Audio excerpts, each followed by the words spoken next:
Oke. Bismillahirrahmanirrahim. Assalamualaikum warahmatullahi wabarakatuh. Waalaikumsalam warahmatullahi wabarakatuh. Ibu-ibu bidan semuanya, perkenalkan saya Bidan Jamila Sulastri yang akan memperagakan praktek kita hari ini tentang kala 2 persalinan.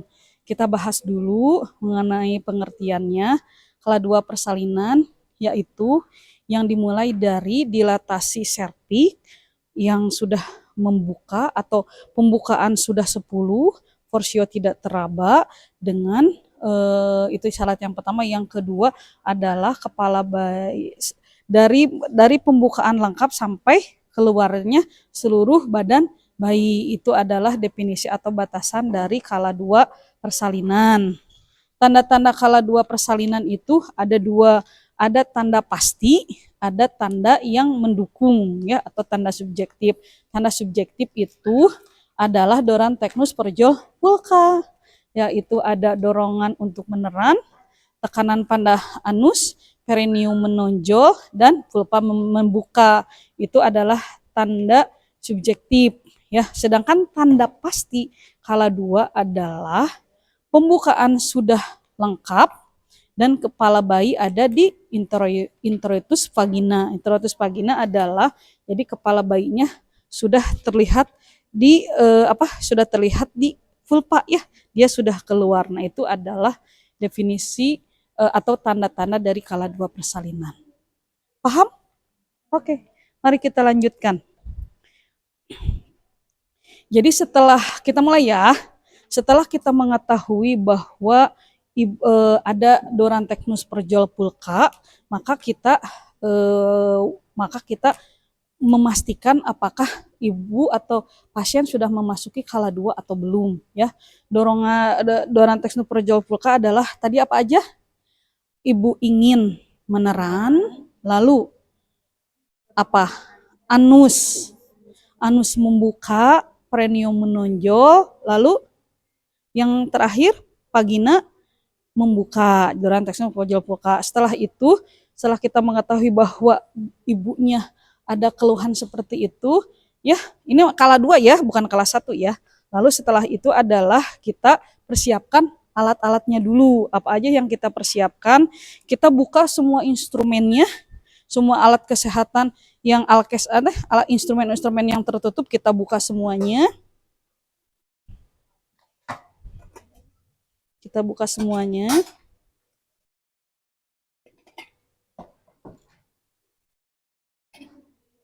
Setelah itu kita masukkan spet yang 3 cc ya, karena kita akan melakukan sedotan oksitoksin. Masukkan. Kita di sini settingnya adalah penolong persalinannya sendirian. Sedangkan kalau kita mengetahui berdasarkan Permenkes nomor 21 tahun 2021 bahwa penolong persalinan itu ada 3 ya. Namun karena kita sekarang sedang pelatihan APN sesuai dengan modul di APN, sesuai dengan aturan dari Kemenkes, kita settingannya seolah penolongnya 1 saya aja. Tapi kalau ada 2 atau ada 3 itu luar biasa akan lebih mudah ke kita ya. Kita buka semuanya. Setelah itu kita memasang alat perlindungan diri. Apa aja yang kita pasang? Kita celemek. Buka dulu ya, karena kita mau cuci tangan. Semua benda yang ada di tangan kita, jam tangan, gelang, lepas dulu, cincin, semuanya dilepas. Lalu setelah itu kita memasang celemek. Celemeknya boleh yang sekali pakai, yang seperti ini, atau boleh yang baraksot yang tebal ya. Cuma nanti kan kalau ini mah sekali buang ya. Kalau ada yang celemek yang bisa di-reuse atau dibersihkan ulang. Nah, kita pasang dulu celemek. Setelah pasang celemek, kita pakai apa dulu? Topi dulu atau kacamata dulu?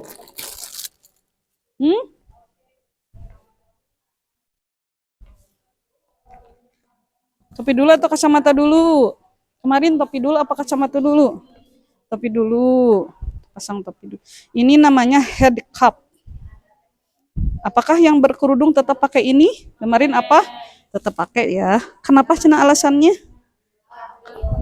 Karena takutnya kerudungnya juga kita terkontaminasi, sama juga supaya mencegah supaya tidak ada cairan yang kena ke kerudung kita. Lalu kita bisa pakai kacamata Google atau bisa pakai apa ini namanya? Pensil. Yang paling enak kita pakai pensil. Karena nanti enak untuk kita pada saat menghacking ya.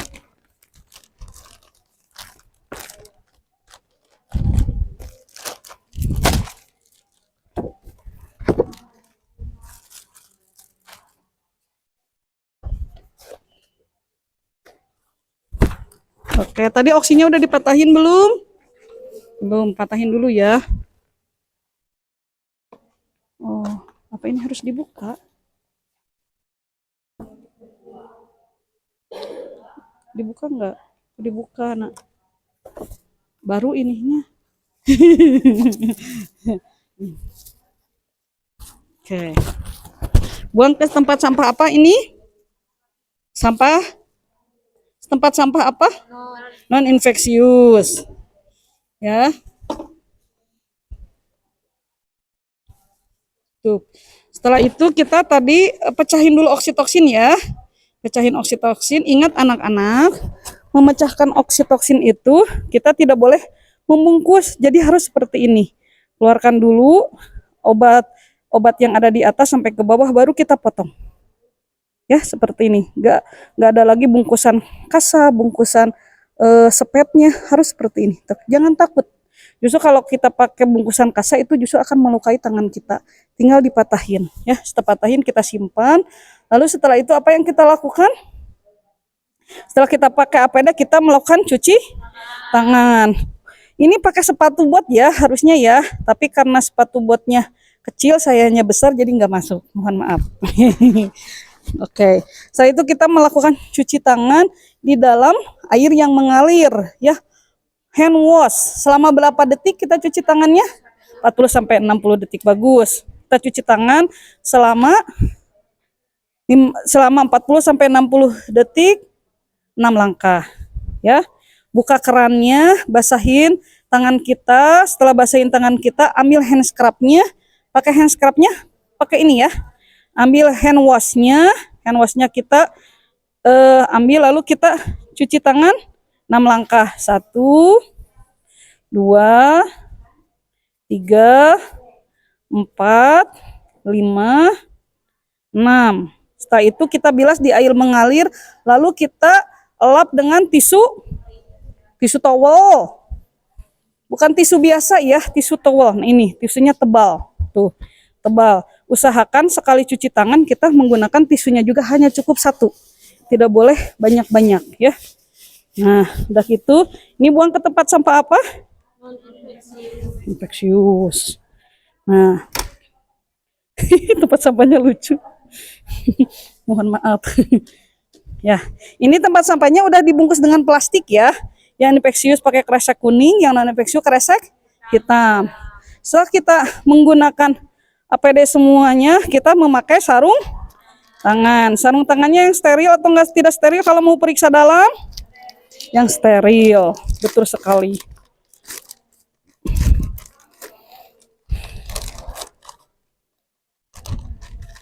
Kita ambil sarung tangan dulu, pakai yang kanan dulu ya. Pakai yang kanan dulu karena kita mau sedot oksi. Ya, betul. Mau sedot oksitoksin. Spetnya ini jangan lupa dikunci dulu. Wajib dikunci, lalu kita buka. Setelah buka kita ambil oksitoksinnya ya. Bisa kita langsung seperti ini atau kita ambil juga boleh. Hati-hati jangan sampai tertusuk jarum. Ambil, dimiringkan seperti ini, obatnya atau cairan oksitoksinnya tidak akan tumpah ya. Jadi jangan khawatir. Sedot. Nah, udah sedot semuanya. Ini dibuang ke tempat sampah tajam ya, ke safety box. Buang ke tempat sampah yang safety box. Lalu setelah itu kita tutup. Nah, kita tutup. Ingat, tutupnya cukup di seperti nah gini aja. Tidak boleh seperti ini. Ya, nanti kalau seperti ini Bu Bidan tangannya bisa terluka. Jadi tutup ini. Terus itu keluarkan udaranya. Oksitosin berapa cc? 1 cc. Oksitosin berapa international unit? 10 international unit. Nah, ya. Sudah, itu kita dekatkan bengkok ya, karena kita mengetahui oh ibunya ini sudah ada tanda-tanda meneran. Terus pas tadi kita sebelumnya kita pantau di patograf ya ataupun di lembar observasi kita mengetahui bahwa ini ketubannya belum pecah ya. Jadi kita dekatkan ini lalu nah setelah itu kita pasang handscoon yang sebelahnya lagi.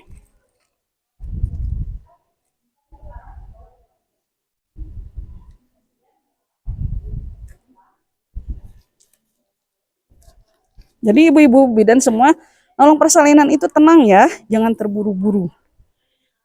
Kita selanjutnya akan membersihkan daerah perineum, maka kita ambil kapas. Berapa banyak kapasnya? 5 ya, 5 buah. Oke, lalu setelah itu kita celupkan ke air DTT, perasnya di sini, peras di sini. Setelah itu, Ibu, saya izin bersihkan dulu ya.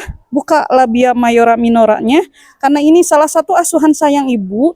Kita adalah saat mau melakukan pemeriksaan dalam, ataupun kita mau mengeluarkan tangan kita yang ada, yang keluar dari vagina atau rahim, itu wajib kita membuka. Ya, ini asuhan sayang Ibu. Buka labia mayora minoranya, lalu kita mulai bersihkan dari labia mayora kiri pasien, boleh kiri atau kanan boleh ya. Lalu setelah itu kita labia minoranya bersihkan kanan kiri, setelah itu bagian tengahnya. Nah, setelah itu maka kita akan melakukan pemeriksaan dalam. Ibu izin ya, saya mau melakukan pemeriksaan dalam ya. Ibu tarik napas. Lakukan pemeriksaan dalam saat pasien tidak berkontraksi. Jangan saat berkontraksi, nanti hasil pemeriksaannya akan bias. Jadi tidak objektif. Buka labia mayora minoranya, masukkan tangan kita. Napas panjang, Bu. Napas. Masuk tangan kita. Setelah tangan kita masuk, jangan lupa tangan kita yang di bawah, tangan kiri yang di bawah pindahin ke pundus. Karena kita harus meraba kontraksi. Kita pastikan ini benar-benar ibunya berkontraksi atau tidak. Selain kita bertanya kepada pasien ada mules atau tidak, kita pastikan dengan pemeriksaan kita juga. Oke, Ibu sudah selesai mulesnya? Oke, saya periksa dalam dulu ya Bu ya. Kita periksa dalam. Ada 8 pemeriksaan dalam yang harus kita temukan. Karena ini kala 2, maka kita hasil pemeriksaannya kala 2 ya. Oke. Pertama yang kita periksa pulpa. Pulpa itu kan kita lihat tadi tidak ada masalah. Lalu kita masuk ke vagina. Vagina itu adalah dari pulpa sampai forsio itu namanya vagina ya. Kita raba pulpa vagina tak ada kelainan. Lalu setelah itu kita raba apa? Forsionya. Berarti tidak teraba ya atau sudah lengkap pembukaannya. Setelah itu apa? Ketubannya. Ketubannya adalah utuh atau belum pecah ya. Setelah itu apa?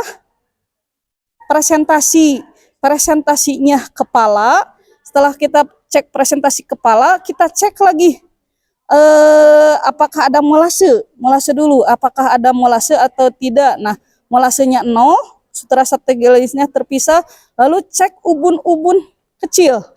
Setelah cek ubun-ubun kecil, posisi ada di mana? Ternyata posisinya ada di letak belakang kepala atau di jam 12 ya, di jam 12 ubun-ubun kecilnya di jam 12.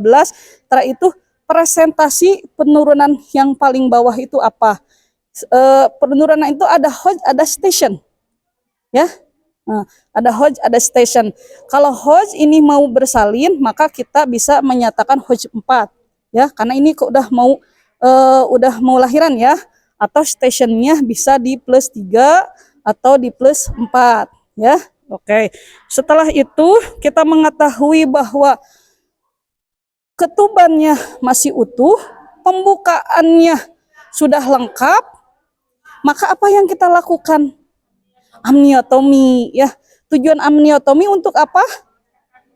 Ya betul Bu, memecahkan ketuban. Benar.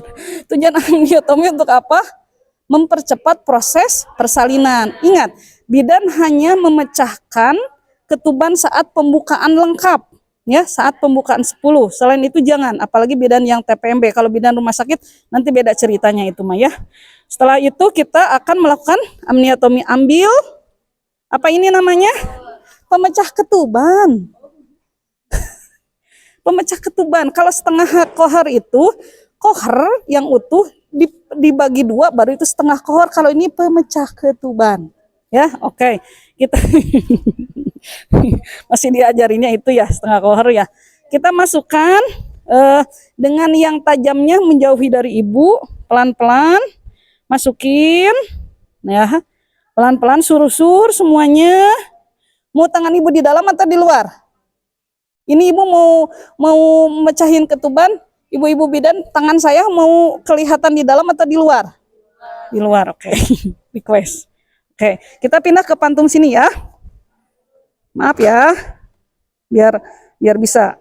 Nah, jadi kita caranya setelah kita masuk ke sini, lihat. Teteh kelihatan? Mau gimana posisinya?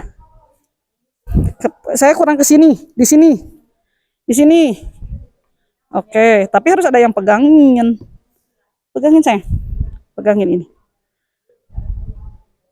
Oke. Ini posisi tangan steril ya.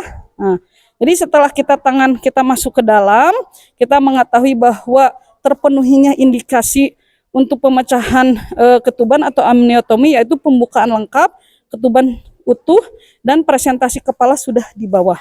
Lalu kita masukkan pemecah ketubannya, selusur secara perlahan.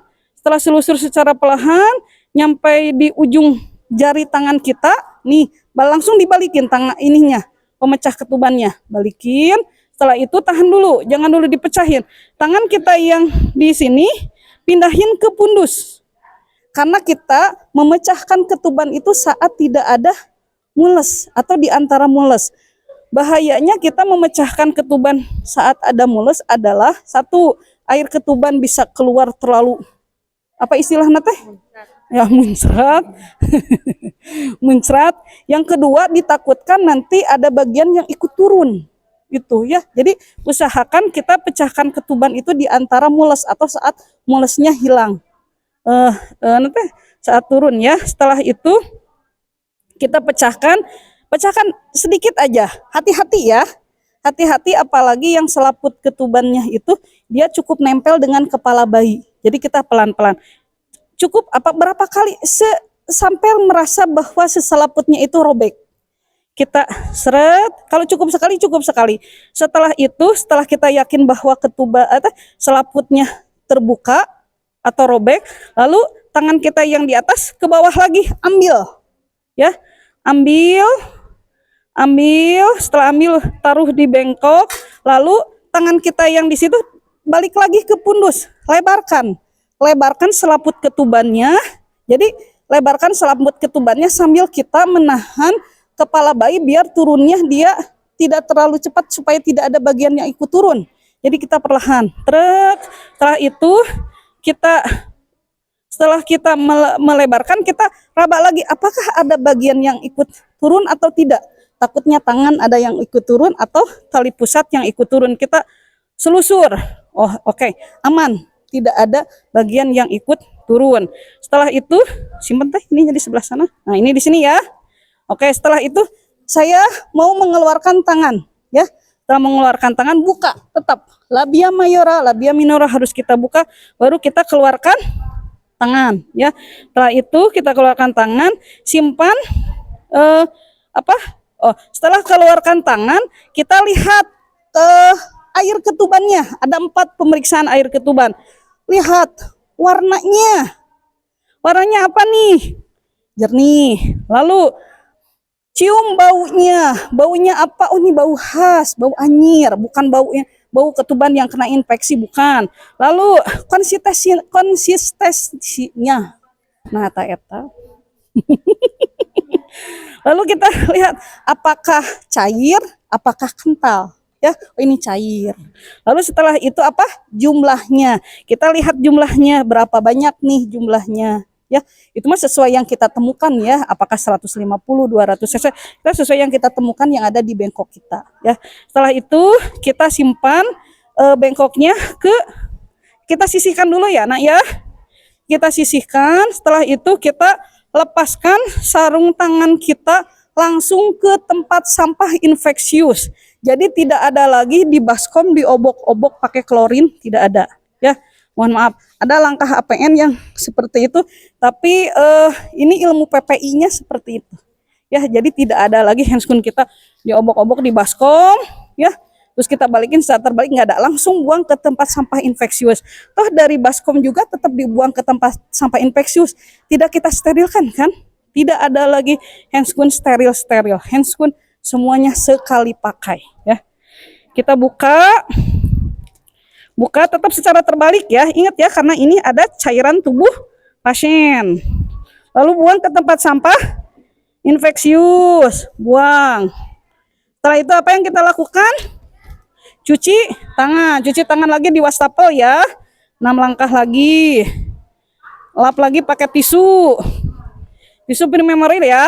Udah kayak gitu, lap pakai tisu. Apa yang kita lakukan? Cek denyut jantung, betul. Cek denyut jantung. Mau pakai ini. Mau pakai ini. Kan anak sekarang mau pakai Doppler. Kalau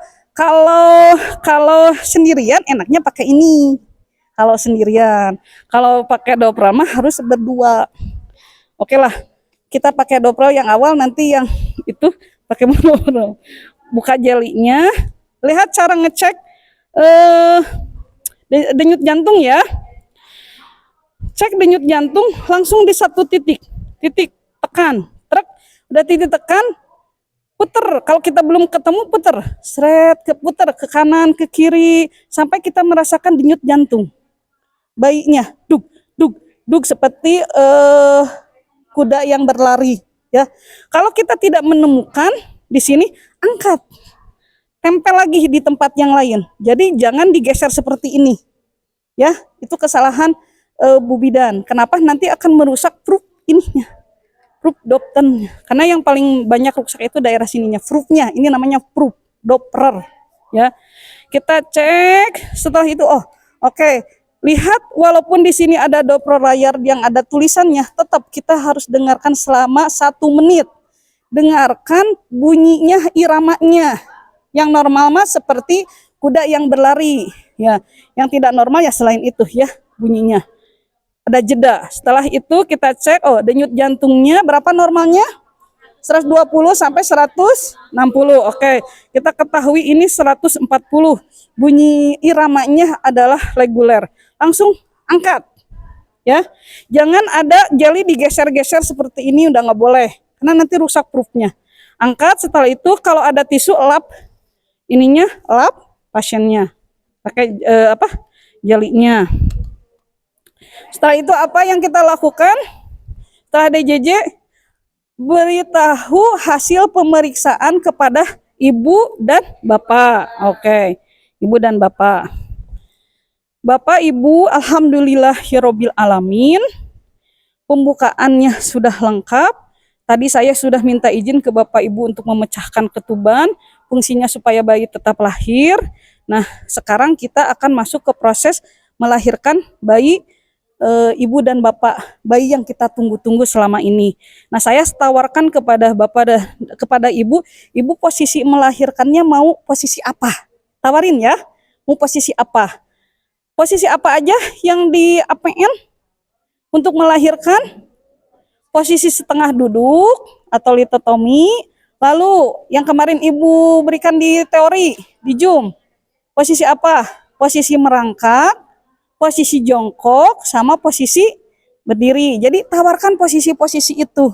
Kan kita mengajarkan posisi melahirkan juga sudah kita ajarkan waktu pasien ANC, waktu grapida kan?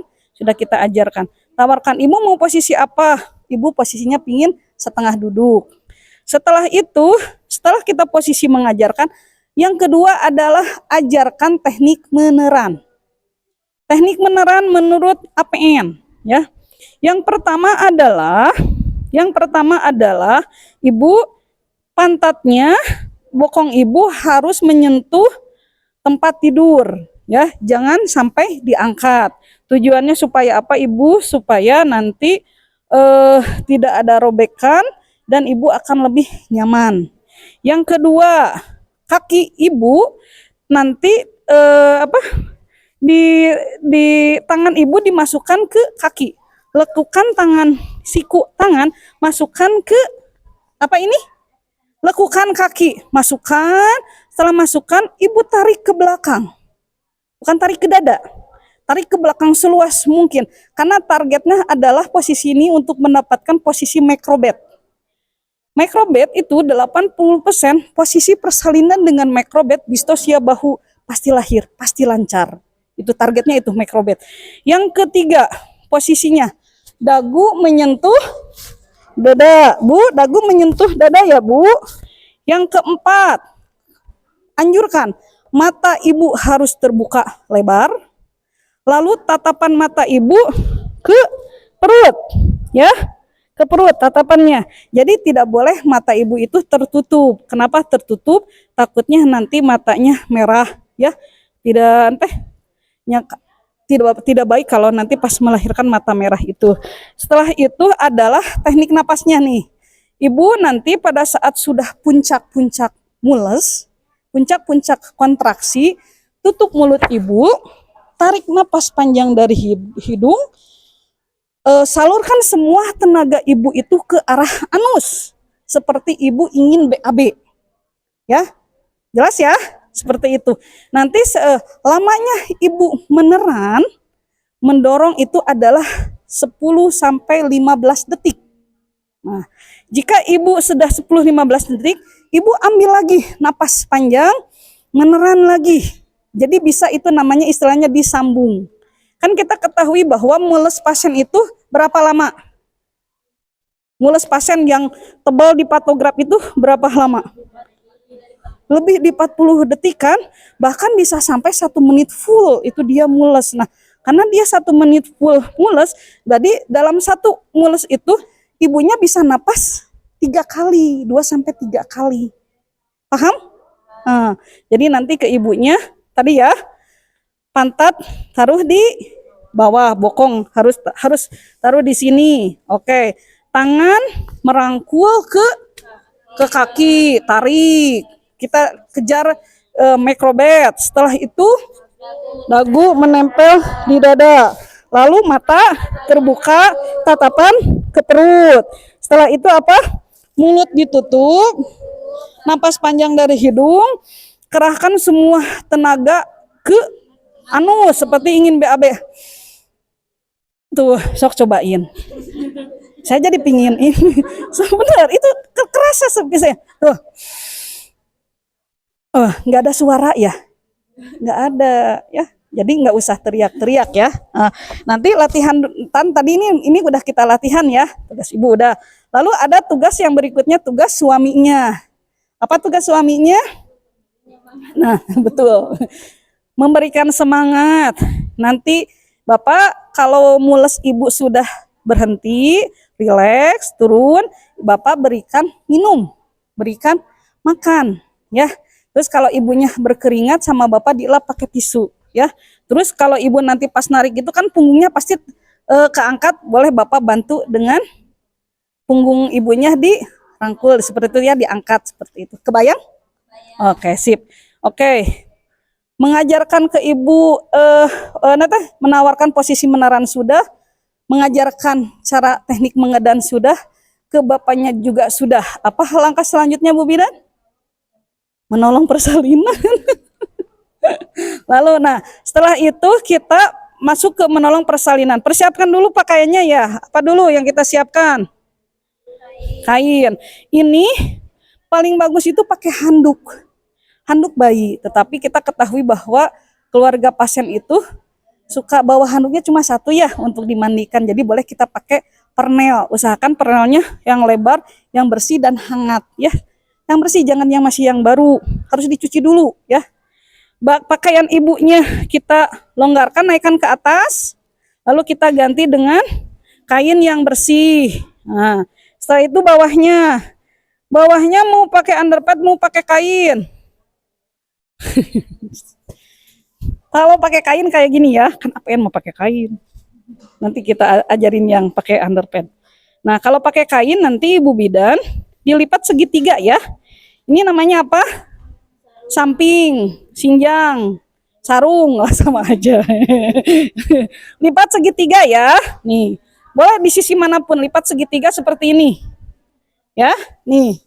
Lipat segitiga, setelah itu tangan kita masukkan ke sini, lalu masukkan ke bawah bokong. Ibu-ibu angkat pantatnya, diangkatlah ya. Ya, tidak ada yang bantu. Oke.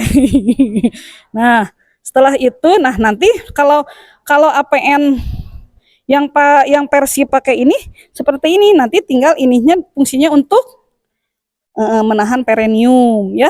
Ini kalau pakai underpad, karena zaman sekarang pakai underpad, buka aja underpadnya. Enak mana, underpad atau kain? Kalau saya sebagai orang PPI pakai underpad. Kenapa pakai underpad? Supaya apa? Nih, saya pasang dulu ya, maaf ya. Saya pasang dulu. Nah, kita memasang underpadnya juga benar-benar harus preposisi. Preposisi artinya kita harus melihat jangan sampai nanti darah air ketuban itu bercacar kemana-mana, bahkan sampai menetes ke bawah ke lantai. Tidak boleh, Bu Bidan. Ya, usahakan melahirkan itu semua cairan tubuh pasien itu di sini di underpad. Jangan menetes. Kalau sampai menetes ke lantai, maka pembersihan lantainya karena ada cairan tubuh pasien yang jatuh harus pakai apa? Spill kit. Penanganan spill kit untuk cairan tubuh pasien. Ya, tahu kan spill kit? Nanti kalau belajar PPI dengan ibu sama ibu diajarin apa itu spill kit, caranya, tekniknya. Sekarang apa ya? Ya. Nah, udah itu lalu kita siapkan apa?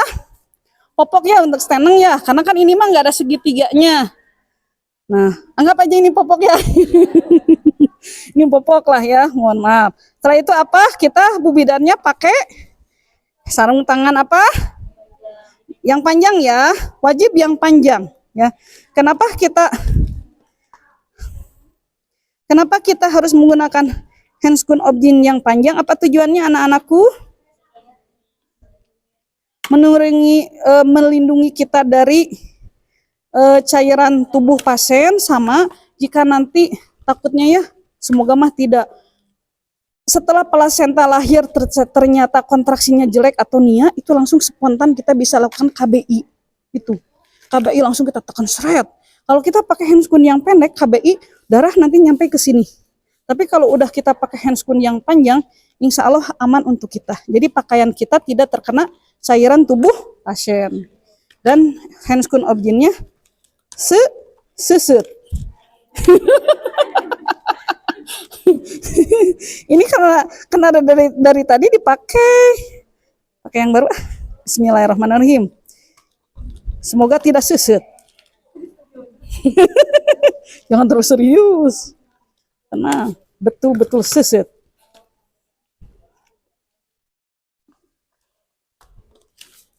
Aduh, ini harus disentuh nih. Oh. Ntar dulu ah. Buka dulu handscoon yang pendek. Handscoon objinnya yang baru ya nanti ya. Nah, karena ini kan gelombang yang terakhir. Jadi handscoonnya ini kita gunakan yang ada. Kita buka dulu ini. Kita coba dulu ah. Bismillahirrahmanirrahim.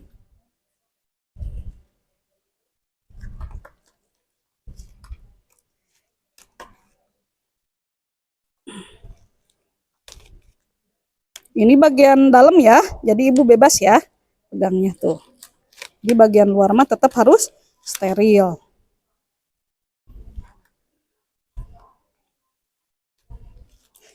Apakah perlu kita double handscoon, nak? Perlu tidak? Perlu nggak? Nggak usah ya? Nggak usah. Nggak usah. Kenapa harus tebel-tebel double handscoon? Ini kan handscoonnya udah tebal. Handscoonnya tebal, handscoonnya bagus, terbuat dari bahan latex, nggak usah double-double. Ya, gini aja. Satu aja. Kalau nanti mau hacking, buka handscoon yang baru. Yang handscoon yang lama. Ya, terus yang baru. Setelah itu pakai handscoon yang kiri. Oke. Handuk bokong sudah. Oke. Yo. Udah ya. Ini handscoon pendek 1, handscoon panjang 1. Sampai sini ya, baju Bu Bidannya masukin ke dalam handscoon. Ya. Jadi nanti Bu Bidan kalau tindakan apapun enak nyaman, ya. Yuk, anakku. Tolong bantu saya untuk penurunan. Ya. Ibu, kita mulai ya Bu ya. Silakan. Ibu tarik napas panjangnya. Lalu tarik kakinya ya. Ke sebelah sana teh. Ininya mohon maaf. Gitu ya. Oke. Sip. Nah, silakan Bu. Lihat posisi tangannya. Tangan yang atas seperti ini. Tidak boleh tangan kita menekan simfisis pasien karena ini akan tulangnya nanti takutnya mempersempit luas dari panggul. Seperti ini tangannya. Lalu tangan yang kanan, kalau dulu kan kita steneng seperti ini ya. Nah, ya kalau ini kan gini ya. Ini mah anggap kita gini. Sekarang kalau seperti ini posisinya, ini akan menghalangi bayi untuk lahir. Ya, jadi posisinya adalah tangan kita yang kanan ini kita mengikuti dari keluar masuknya kepala. Target kita itu perineum tidak robek. Targetnya kan kita udah ajarin pijat perineum tuh waktu grapida kan. Waktu di atas 36 minggu tuh kita ajarin pijat perineum. Otomatis pada saat kita puncak persalinan kan kita berharap pasiennya tidak robekan perineum. Salah satu supaya robekan perineum tidak besar adalah bagaimana kita caranya sebagai bidan itu bisa memanipulasi daerah perineum itu supaya tetap lentur. Tetap lentur dan bayi bisa keluar dengan bebas. Ya. Kalau ininya tidak lentur, kita boleh episiotomi? Boleh. Apa indikasi episiotomi anak-anakku? Apakah yang kemarin Ibu ajarkan? Indikasi episiotomi apa? Yang pertama apa? Gawat janin. Gawat janin. Kan kita selama kala 2 itu wajib cek DJJ setiap 5-10 menit kan. Ternyata kita ini bunyi jantungnya irregular nih. Dia bunyi jantung bayinya ternyata berhadikardi, harus kan kita wajib epis, ya kan? Yang kedua apa? Jika terjadi distosia bahu, pasiennya sungsang, ya, atau presentasi majemuk, atau yang ketiga adalah persalinan dengan tindakan forceps atau tindakan vakum, ya kan? Yang berikutnya apa? Jika bayi prematur juga itu usahakan diepis, karena kalau bayi prematur itu ininya kan kepala bayinya tidak boleh ada penekanan yang terlalu besar, ya. Yang keempat adalah perineum yang kaku, ya, karena bekas persalinan yang dahulu menyebabkan perineumnya kaku, dan kita melihat bahwa jika tidak dilakukan episiotomi takutnya terjadi robekan yang besar, robekan 3 atau 4, maka kita diperbolehkan untuk episiotomi, tapi dengan syarat episiotomi itu bukan tindakan rutin. Bukan tindakan rutin. Dan kalau sekarang mah bidan-bidan terkenal itu yang tidak gampang nge-epis. Betul? Karena pasien-pasiennya nggak mau dijahit kan? Sip. Ayo teh, ya. Kita lihat, ikutin ya. Kelihatan nggak kalau Ibu pakai ini? Kelihatan tetap ya? Kurang kelihatan? Jadi ingin ditaruh dulu di bawah dulu. Oke, boleh. Seteh. Oke, ya, napas panjang Bu, dorong. Oke, bagus, sip. Oke, napas panjang Bu. Masukin dulu ke dalam teh. Masukin dulu sama teteh tarik. Nah, kan kepala bayi teh keluar masuk tenang ya, Bu bidannya ya, jangan terburu. Sebentar ininya masuk dulu teh. Masuk dulu. Oke, ini udah 5 menit nih.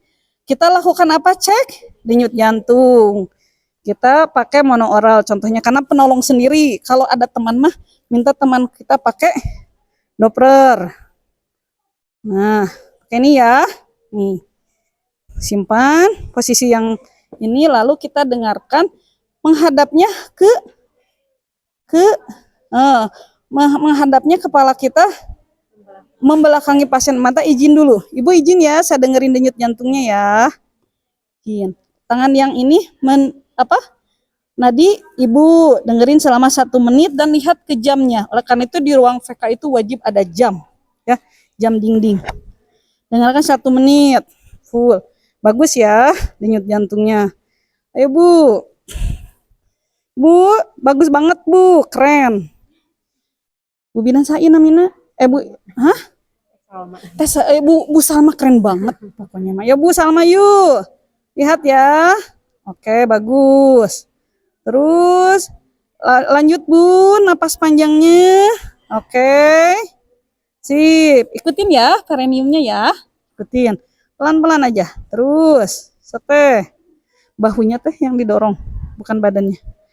Oke, bagus. Terus. Ya bagus Bu, lanjut. Keren banget Bu Salma nih. Ih, keren banget. Lanjut bersama. Oke, napasnya disambung. Bagus banget. Terus Bu Salma. Oke. Terus. Lanjut Bu. Lagi. Oke, good. Bagus. Sehat Bu Salma. Tiup. Pindahkan tangan kita ini setelah kepala bayi keluar semua. Tangan kita berpindah posisi. Tangan yang kiri pindahin ke bawah, tangan yang kanan cek apakah ada lilitan tali pusat atau tidak. Jika ada lilitan satu atau longgarkan, kalau kencang baru kita gunting di sini. Lalu setelah itu tunggu putaran paksi. Kalau tidak berputar artinya bayinya pintar. Tunggu. Sok teh puterin. Oke, nunggu putar. Jadi ini posisinya apa?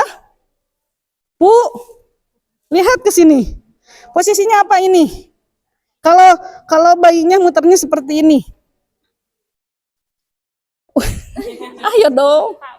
Buka. Kan ubun-ubun kecilnya di kanan ibu. Kan ubun-ubun kecil itu sejajar dengan punggung. Ubun-ubun kecil bayi itu sejajar dengan punggung bayi. Berarti ini kalau ubun-ubun kecilnya ada di kanan ibu berarti buka punggung kanan. Sekarang posisi parietal. Lihat posisi tangannya. Cengkram ya. Kalau ibu bidan kidal atau tangan yang paling kuatnya kiri, maka bu bidan posisinya gini. Tapi kalau ibu bidan tangannya yang kuatnya yang kanan, maka posisinya seperti ini. Cengkram aja. Oke, dia udah duduk. Ingin melihat. Ya cengkram, nih cengkram ya. Tarik ke bawah, pelan-pelan ya, pelan-pelan. Tarik ke bawah sampai kita melihat bahu anterior atau bahu atas pasien itu melewati apa? Apa ini di atasnya? Ya, betul. Setelah itu kita tarik ke atas sampai bahu belakang lahir. Setelah itu sanggah susu, lihat posisi sanggahnya. Tangan seperti ini berada di leher bayi, kepala bayi nempel di sini, ya. Lalu tangan kita, nih, tangan yang bawah usahakan jari kita yang bawah itu usahakan mencegah supaya tangan yang bawah itu tidak terjungkit, supaya tidak robek, ya. Lalu tangan kita yang kanan, nih, sanggah susur. Tuh, kan lihat. Tuh, lihat ngejungkit enggak? Tuh kan nggak ngejungkit kan, cantik kan? Seret. Alhamdulillah. Lakukan 3 penilaian. Apa aja penilaiannya? Ya. Apakah bayi menangis? Kulit kemerahan sama tanus utut. Lalu setelah itu kita tambahkan, lihat jam persalinan. Jam berapa? Jam 12:05. Bapak jam 12:05 ya. Jenis kelaminnya perempuan. Oke, setelah itu kita keringkan bayinya. Tutupi dulu seluruh badan bayi ya, supaya untuk mencegah hipotermi. Tutupin dulu. Setelah itu kita bersihkan daerah mana dulu? Wajah dulu. Udah dulu, bersihkan dulu wajah, pelan-pelan ya. Nih, bersihkan wajah. Setelah wajah kita bersihkan apa? Kepala. Setelah kepala kita bersihkan apa? Leher. Leher, udah leher kita bersihkan apa? Dada. Udah dada kita bersihkan apa? Punggung. Punggung boleh dibalikin ya. Punggung. Punggung sambil sambil kita lakukan langsang taktil. Udah punggung, terus kita bagian mana? Bagian ke bawah, kaki ya. Kaki. Nah, udah semuanya kita keringkan, baru kita apa? Ganti kainnya. Bapak Ibu pegang dede bayinya, selamat ya. Luar biasa cantik banget dede bayinya. Kita ganti kainnya. Lihat ya.